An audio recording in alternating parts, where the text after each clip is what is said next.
Ahojte, zdraví vás Dagi a teraz sa ideme pobaviť v náväznosti na predošlý diel o oblečení. Pre niekoho je toto povrchná záležitosť, ale keď sa nad tým zamyslíte, možno je to práve preto, prečo vás až tak ľudia neberú seriózne alebo prečo sa necítite až tak super počas svojho dňa.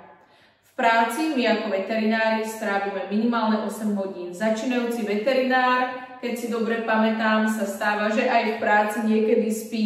Je veľmi dôležité, aby sme mohli sa sústrediť na pacientov, diagnostiku a nie na oblečenie, na to, ako sa necítime príjemne a potíme sa. Sme v ňom naozaj väčšinu svojho dňa. Ja som konkrétne nebola úplne spokojná s tým, čo bolo k dispozícii na trhu, takže som zobrala challenge a navrhla som si oblečenie vlastné. Dneska napríklad letný deň bude vyše 30 stupňov a ja sa naozaj chcem cítiť príjemne, preto rada nosím oblečenie, ktoré je z prírodných materiálov. Začneme tričkom. Dnes si na seba oblečem svoj obľúbený set a to je béžovú vestu nohavice a dám si tmavomodré tričko Dagi.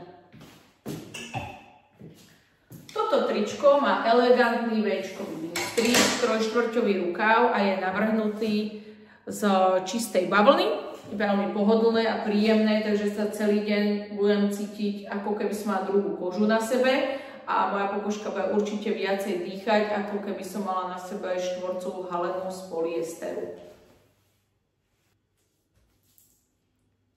Takto vyzerá tričko oblečené, ako vidíte, naozaj elegantné, farba, ktorá lichotí snad každému. Ešte by som sa zastavila pri jednom dôležitom bode. Rozmýšľajte o tom, aké nosíte spodné prádlo pod svoje oblečenie.